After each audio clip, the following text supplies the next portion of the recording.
Hello and welcome to Certainty for Eternity, the podcast. Where we make sense of Catholicism and Christianity. Well, hi again, Rayne. We've got another exciting episode ahead of us today. The topic of sport and how, as Christians who often spend quite a lot of time playing sport, our presence in sporting groups can be opportunities for us to have great conversations with our Catholic mates about Jesus. What about you, Rayne? Are you sporty? Have you've had any sports that you're really passionate about? Oh, I mean, I've come to sport later in life. Early on, I was really into 5-pin bowling, which is a Canadian special where you have a smaller ball than 10-pin bowling, about the size of a lawn bowl, but half the pins. Sounds a lot harder than our version of 10-pin bowling. No, I always found 10-pin bowling much more awkward, but I basically gave up my very competitive 5-pin bowling career for youth group once it conflicted with those kinds of activities, and then now I do CrossFit, which I am actually really passionate about. I've been doing it for about 2 years, and it's just been totally transforming for my mind and body, really. So, yeah, Wonderful. That's what I do now, lift heavy things. Yeah, it's so good for you being in a sporting community and connected with people and being healthy. My great sporting passion is surf sports and different sports that you can do at the beaches. And I'm a chaplain to a surf sports club and have a lot of great time with the guys and girls involved in that, in my home city, in different states, and even on the other side of the world. So I love my sport. The other one I really love watching is competitive sailing. Different sort of sport, but those sailing catamarans going at about 100 k's an hour, scooting across the surface of the water is amazing to watch. I love watching that as well. Super impressive. It's great. That's really cool. So why sport? Why focus on sport as a way of talking with our Catholic mates about Jesus? Well, I've found myself, I've come across a lot of people from a Catholic background in the different sporting pursuits that I've been involved in. Christian mates, have heard the gospel through my connections with them in sport, put their trust in Jesus personally. It seems to be a way, Rayne, that God uses to bring people from a Catholic background to himself. Have you heard of or noticed similar things? Yeah, I think the opportunity that I see is that I know how important belonging is for people of a Catholic background. And say at the CrossFit gym, I'm actually always very struck at how much it is like church in a lot of ways.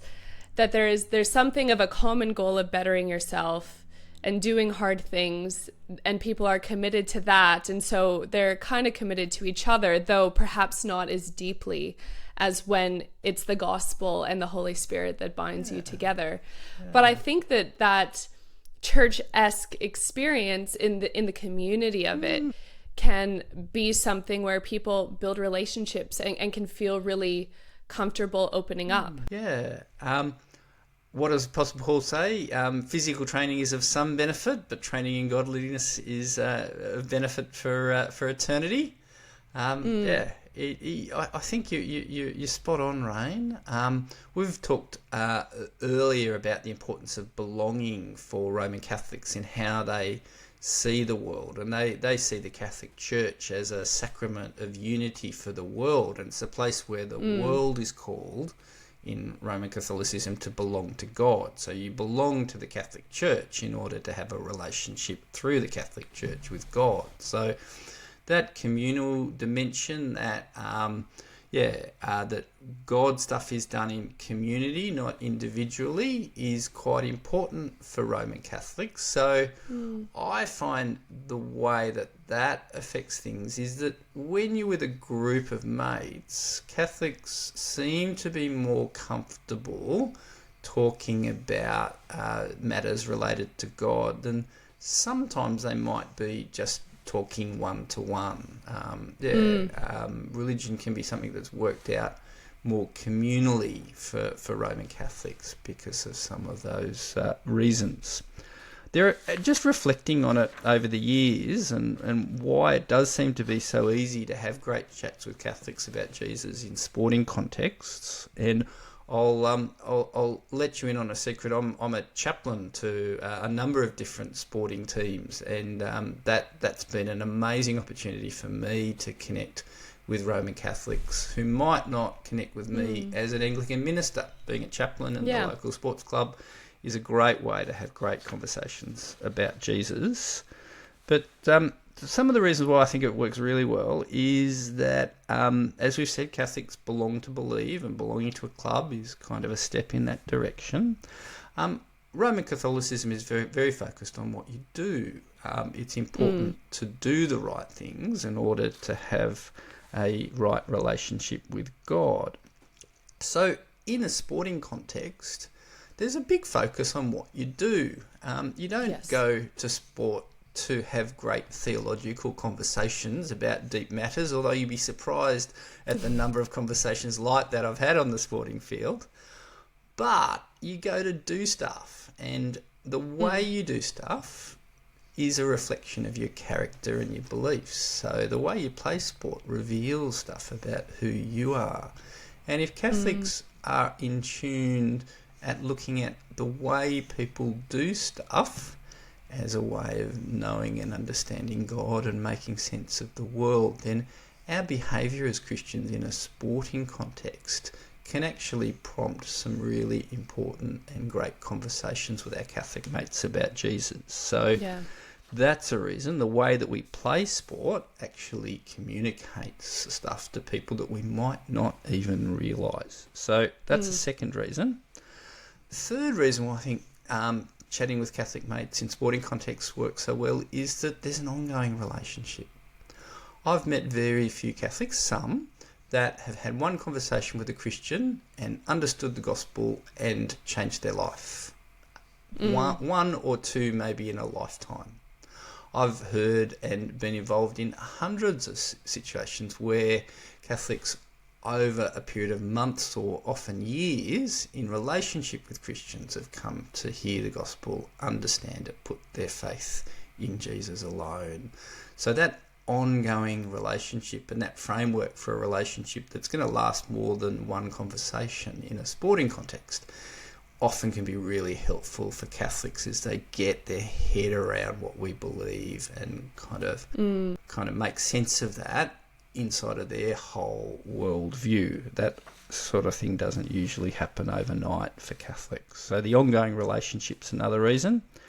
And the fourth reason, in contexts that you and I are in, Rayne, but it may be different in other parts of the world, is that Catholics and Protestants are actually quite separated socially because of the Catholic school system. So Protestants generally don't send their kids to Catholic schools, so Catholic kids don't get to meet Protestants, and their parents don't get to meet Protestant mums and dads either. But often, not always, sometimes Catholic schools will only play with other Catholic schools, but often the mixing happens on the sporting field on the weekends, either inside a school or once you leave school, outside of school, with all sorts of different social networks that happen around sport. So it's a great mixer. It's a great opportunity for Protestants to meet people from a Catholic background and have great chats with them about Jesus. So there are a few reasons why I think it works so well. Catholics belong to believe. They're a bit more works focused, so doing stuff with Catholics can be a good thing, provides a context for an ongoing relationship, and it mixes things up a bit, particularly in cultures or communities where Catholics and Protestants are separated. Any other thoughts you've got about why it's such a good idea to be thinking about your Catholic mates when you're playing sport? I do just think that point of integrity in how you do things is really important. Like when I mean, in my context of CrossFit, you're kind of individually doing things in a group setting. So it's a little bit different to like being on a team. But there is that idea of if someone's always trying to win the workout or add a couple kilos of weight to their score or take off a couple reps in the time frame, it's like people notice those things and it communicates a lot.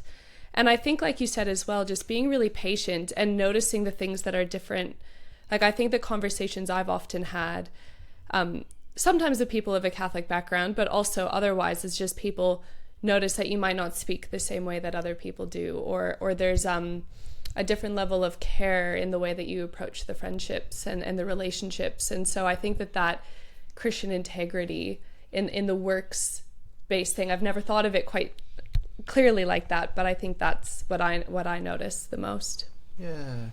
Yeah, and it can be easy if you've got a couple of Christians in a sporting community, particularly if appropriately as Christians you've got an outward focus and don't just stick to each other, which sometimes you need to. But if you've got that outward focus with a couple of Christian mates, you can draw people into that little mini community as well. So that can be a great opportunity too. Have you had any situations where you've connected with people from a Catholic background through your sporting pursuits? Yeah, I have. Actually, the owner of the gym I go to is Catholic, and he's got family members that are, or he I don't think he would identify himself as Catholic. He'd probably say he's not practicing, whereas his sister works at a Catholic school, and I'm not sure how switched on she is, or in terms of commitment to her faith personally. And there's a number of people I know who are either were raised Catholic and mostly teach in Catholic schools. And it has been interesting, even just in the conversations of, well, what do you do for work? And getting to tell them that actually I talk about Catholicism from a Protestant perspective, and they have different levels of interest in that. But there was one guy in particular who asked me, well, what is the difference anyways? And so I got to use the line that you've helpfully taught me, where I say, well, am I right that Catholics think good people go to heaven? And he's like, oh yeah, and but we think only bad people go to heaven, and kind of getting an opportunity to explain some of those things. And then I think it is there's a couple people I suspect have a Catholic background that I've kind of connected to more on morality things, some of those co-belligerent social things that they know I think, and so they feel safe to talk to me about politics or abortion or whatever it is. But we haven't quite drilled down on the specific religious side of things yet. Yeah. Okay. Oh, well. What about you, Mark? Have you? Yeah. Oh, lots and lots every week actually. At the sporting group that I'm part of, probably half of the community are from a Roman Catholic background. They're attracted to the sporting group because it's a good work. They do good community work, this particular sporting group, and they also are a community. So those two things are highly valued by Catholics. So about half of the club are people from a Roman Catholic background, which means I'm talking with people about Jesus every week. It's wonderful. Now, that is wonderful. There are a few reasons why it works. What about a few tips for our listeners that might help or encourage them in their conversations with their Catholic mates? I've got five tips. Five tips for to think about as you're doing whatever sport it may be, including 5-pin bowling with your Catholic friends. Presents. Not doing a lot of that these days. Of course. Oh well, you've got small children, Rayne, so I'm sure there'll be more opportunities as their dexterity improves. It's a great. We've started soccer now, so yeah. Oh, well, that one's hard to beat. Yeah. I mean, that's the other thing to think about too. The number of hours you spend on the side of a sporting field with children doing sport gives you enormous opportunities with the parents, doesn't it? It's all part of the same thing. Yeah. So five tips for that might help get you going as you talk with your Catholic mates. Presence is really important. Being there, being committed to the team, but also being committed to them is actually incredibly valuable, more than we might actually realise, because you might be the only Christian person in this Catholic person's life that is able to explain the gospel to them. You're being there for them, available to them, concerned about them personally, is an amazing way that God uses us as his ambassadors. So turning up, being faithful, being committed, not just to the game and winning the game, but to them as people, is an enormously important thing for us to be doing. The second thing is identity, owning your Christian identity. You're part of a team and you're allowed to be you. You need to do that lovingly and wisely, but don't hide away from the fact that you love Jesus. You don't have to be show-offish about it. You don't have to be inappropriate about it. Just to let people that you care about, because they're part of your team, know that your relationship with Jesus is the most important thing in your life. Again, can be an enormously helpful thing to do with your mates at sport. The third thing is care. Love your neighbour. It's what we're trained to do. It's what we work at doing. Every week we're at church, we're always practicing it, and in all of our lives outside of church. So the sporting field is another great opportunity to put that faith into practice in loving your neighbour. So care for your mates in your sporting team. Fourth thing is testimony can be really helpful in the appropriate setting. People are open to hearing about who you are and how you've become who you are. Being willing to and share appropriately how you became a Christian and what being a Christian means for your life today can be incredibly important with your mates at sport. And the last one is Jesus. Pray and try and get to Jesus in your conversations. Not every conversation, but just pray for those opportunities to move beyond religion and even God and get to Jesus. Talk about who Jesus is, why he's so important to you, and just keep appropriately, not annoyingly, not painfully, but genuinely talking about Jesus. If he is the Lord of your life, then conversations about how Jesus affects you will come up from time to time, and don't shy away from them. So just five little tips: presence, identity, care, testimony, and Jesus. That's a few ideas I've got. You got any others you want to add, Rayne? No, I'll just reflect a little bit on that. I especially think the identity thing is so important. And I know for me, one thing that's been really helpful is my husband got me this t-shirt that I wear to the gym for my birthday or Christmas. They're very close together. And it says, Jesus, coffee, gym, repeat. And, I love it. Yeah, so I wear that to the gym, and it's got a cross with a barbell as the horizontal board. And I like wearing that because I know that even if you don't have to say it, it's a way for people to see that I love Jesus. Yeah. And actually, just last week, there's another guy who I don't really know all that well, but he was at the gym and he was wearing a shirt, and on the back it said, "Take the world, but give me Jesus." And so afterwards, I just went to him and I was like, "Hey, like, I didn't know you were a Christian." Like, you know, it gives you the opportunity to say, like, what church do you go to? And, you know, I've really been praying for people at this gym, and it's just good to know that there's someone else in the room that you expect to be acting with integrity, that you can kind of, work together. Yeah, absolutely. And so that was really fun. Christianity is a team sport, Rayne. When we're talking about sport, it's so much better when we do it together. I love that idea with your t-shirt because it shows people that you're passionate about your gym work and you're passionate about Jesus, and bringing those two together is a great way. And Jesus is at the top. Yeah, there you go. That's, you know? Yeah, that's right. It is really good. Yeah. And it's a way to say it without having to go around and say to everyone, "Did you know that I'm a Bible-believing Christian?" You know, like loving people is about being socially appropriate.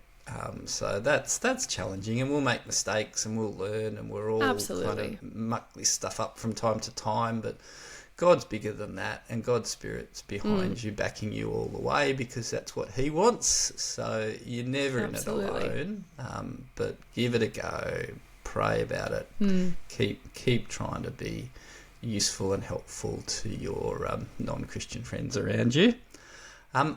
Now, to help us a bit more, I've got another fellow that we're going to have a bit of a chat to. His name's Peter.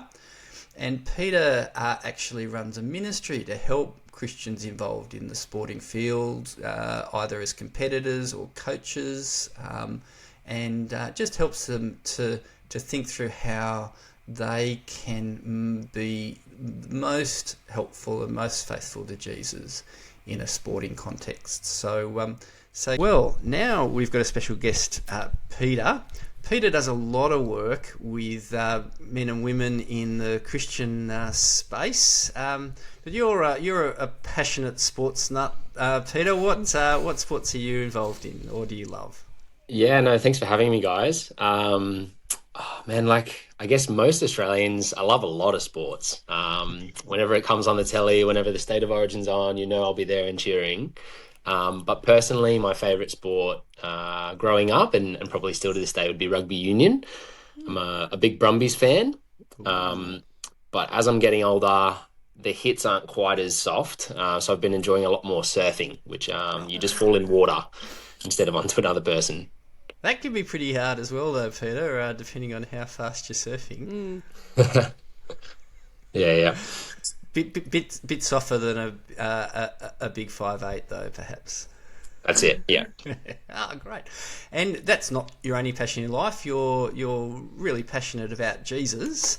How have you brought those two passions, great passions in your life, together in what you do, mate? Yeah, I think for me it started in high school. I've loved sport my whole life growing up. I was competing in every sport you could possibly do. But when I was in year seven, I met Jesus and I fell in love with Jesus. And I would love going to youth group. I love reading my Bible in the morning. But then it almost felt like the two worlds were divided. I would think about Jesus, talk to Jesus when I'm at church, when I'm at youth group, when I'm reading the Bible. But when I'm at sport, that was kind of just about me and pursuing my goals and my own glory. Yeah. And I felt this competing desire, a desire for Jesus and a desire for sport. And it was almost like, I felt like I had to choose, which was very sad for me as a teenager because I loved both. And so, but knowing Jesus was the way, the truth, and the life, I chose him. And so I said, all right, Jesus, I'm willing to give up my dream in sport. I want to follow you. And I think... He didn't let you do that, though, Peter.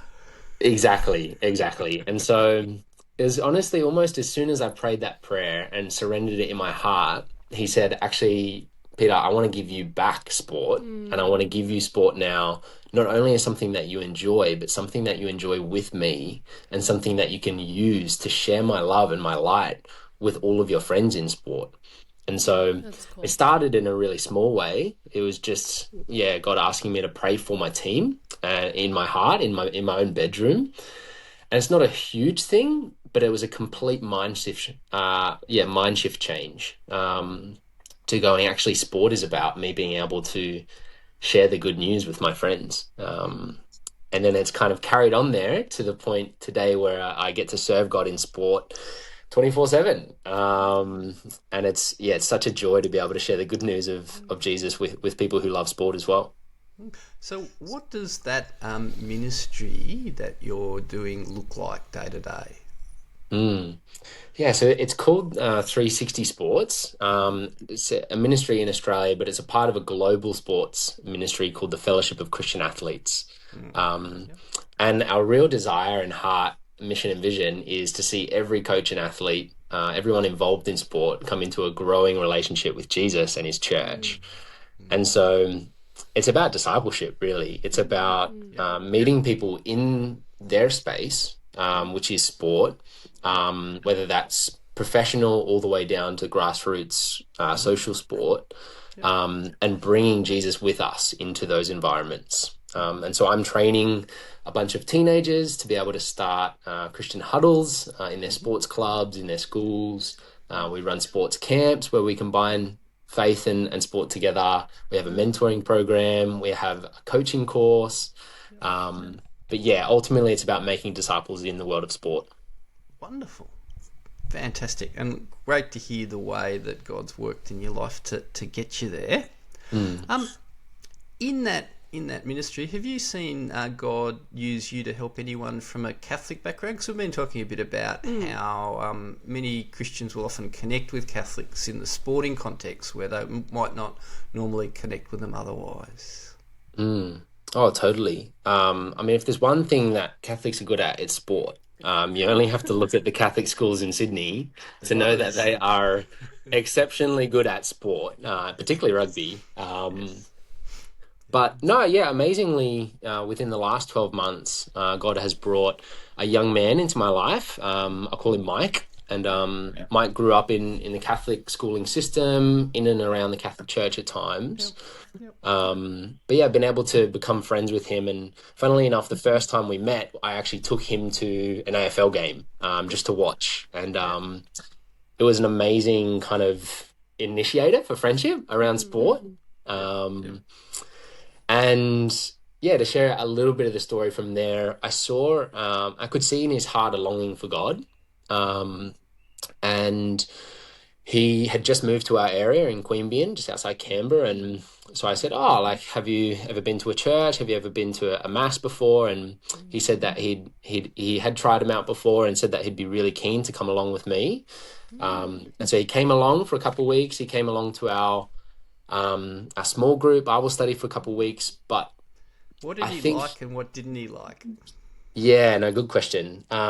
He loved the community, but I think particularly probably my church, it looked in practice probably very different to a Catholic mass. And so he didn't desire to keep coming back. And at first I was really sad by that. I thought, oh no, like I can see this longing in the heart for God, but I actually felt God put in my heart.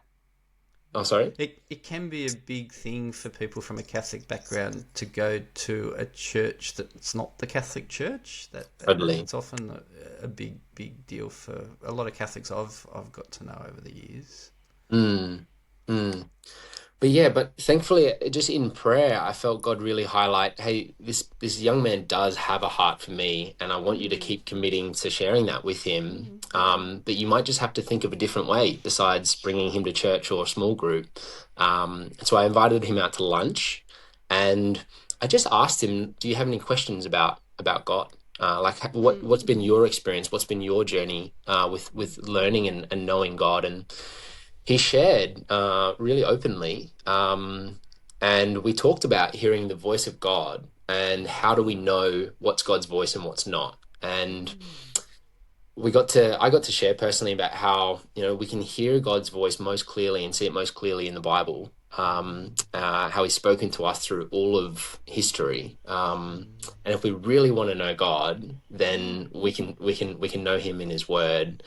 And he was really excited by that because he hadn't read much of the word himself. And so asking him, would you like to meet together, have lunch and read the word? He was very excited to. And we've been doing that for close to 12 months now. Fantastic. That's amazing. Mate. What are some of the questions that he asks, or things that he's discovered that have excited you? I think what's been pretty amazing is how God will connect with people in their way and meet them where they're at. And I really think about Jesus and the disciples. And he just went on their boat. He knew they were fishermen, so he just jumped on the boat and he just went fishing with them. He did a miracle in their life. And then even the way that he invited them onto the journey to begin with was in a way that they would understand. Hey, come be fishers of men. And so I've seen Mike engage with God in his way, which has been through particularly nature and farming. He's really enjoyed spending time talking to God when he's out on the farm. I love that. Wonderful. I think also probably one of the things he's really connected with has been actually the prophecies of the Old Testament. We talked about how, Jesus is an amazing man. He did amazing things, but how can we know if it's true or not? And so he said, can we go through all the things in the Old Testament that talk about Jesus? And that'll keep you going for a lifetime. Yeah. Now move And on. the moment I saw in his eyes come a light with Yep. faith Yeah. was when we read Psalm 22. Yes. We then went and read the story of Jesus's death, and the Yes. journey to his death. Yes. And it hadn't quite clicked yet. And he's like, "Oh, okay, so it's talking about Jesus' death." We went back to Psalm 22, and Yes. his eyes just came alight, going, Wow. "Wow, like I see it. I really see it." For And he's like, "Are himself. you sure this was written 1,000 years before Jesus?" Yeah. That's Wonderful, incredible. mate. Wonderful. Mm. That's very exciting. So, have you got any thoughts or things that you've picked up? Talking with people about Jesus in the sporting community, particularly people from a Catholic background. Hmm. Peter. Yeah. I mean, I'm still new to it and I'm still learning about it myself. But similar to what I just shared about how Jesus meets people where they're at, and he meets them in their environment with the passions and joys that they have in life. And I think one thing I've learned is, yeah, sometimes I've had the wrong perspective of what discipleship and evangelism is. I've kind of treated it like a 100-meter sprint where, the end goal is Jesus. The end goal is faith in Jesus. But in a 100-meter sprint, there's also a starting line. And Mm. I've thought, oh, I need to actually get the person from where they are to the starting line in order to be able to Mm. disciple and invite them onto the journey. And maybe that starting line in my thoughts were, oh, it's them coming to church or it's them reading the Bible. That's the starting line. I have to get them there. But I think one thing I've come to learn is the starting line is exactly where they're already at in the discipleship journey. And Yep. for some people that particularly that I've connected with, that's sport. They will be at Yep. sport for Yep. 3 or 4 trainings a week. They'll be at Yep. sport their entire weekend, Yep. and then they'll go home and watch sport on television. Yeah. Yeah. Yeah. And so, yeah, my what God has been showing me and teaching me is you can start with sport, and you can show how God has given us the gift of sport to enjoy, and we can play it in a way that honors and glorifies Him. But it also the teachings in sport, from coaching, from teamwork, all of these things point us to the very heart and character of God. Yes. Um, That's right.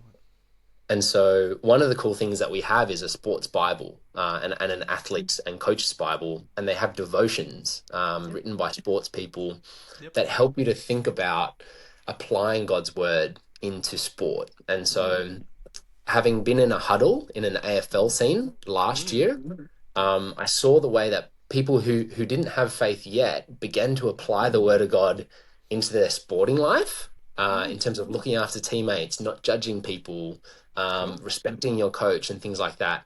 And Okay. then over time, as they met Jesus, I saw that shift happen to not only applying the word of God into their sport life, but applying it into their life and following Jesus. So I think sport is 100% a great place to start if your friend and particularly your Catholic friends who have a background of God, and they've probably read some of the word, so you're already a lot further along the journey than I think you might suspect with them. I've got a question for you, Thanks, Peter. Peter. I was just wondering, are there, like, obviously the Bible does talk a lot about athleticism and sport and uses that as a teaching tool for us. And so when you're having those conversations on the sport field, what's a way that you found to pivot the conversation to the things of God that's worked well for you? I think one of the things that's worked really well has been the idea of immediately applying something to your life. So not just learning it theoretically, but applying it into your life. So, for example, at the huddle that I've been running at my rugby club, we talked about how, as a coach, when a coach gives you instruction, the instruction doesn't actually mean too much until you start putting that instruction into practice. Then you start to see the results. And so one of the things that we've been focusing on is, maybe we'll only read a small section of the Bible at the huddle, but having a key focus on how can we apply this to our lives. And then what happens is the Holy Spirit comes to work and begins to shift and change, thoughts and ways of doing things, perspectives. And then the change speaks for itself. I don't have to convince them, wow, the word of God is good. They see that for themselves. One example of that would be in 1 Corinthians 12, it talks about the body of Christ and how every part has been created uniquely by God and has its purpose. And the eye can't say to the ear, I don't need you. And so being a rugby union team, you have so many positions, but they're all so vital. And so if everyone on the team was a prop, you wouldn't score many tries. But if every person on the team was a halfback, you wouldn't win any scrums. So even the fullback who doesn't seem to do much matters. Is that what you're saying? That's right. That's right. And then you see, okay, well, then you can apply it and you can go, this is how we can live in our sporting environment. By when one part rejoices, we all rejoice with it. When one part suffers, we all suffer with it. But then actually understanding the deeper meaning to that, which is this describes everyone who is part of God's family. And so I'm not just going to be there for my brothers when they're playing sport. I want to suffer with them outside of that as well. And I want to rejoice with them outside of that. And I want to see, hopefully, how much God has loved and Jesus has loved his body, has loved his church, his bride. But it takes time. It takes time. And yeah. Well, thank God that you are where you are and God's put on your heart the things he has, Peter. I personally support Peter's ministry, but if people were wanting to support you and what you're doing financially or in prayer, how might they go about doing that, mate?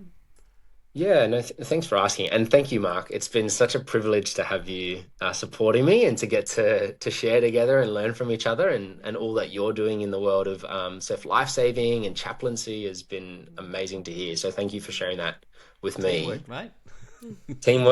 Teamwork.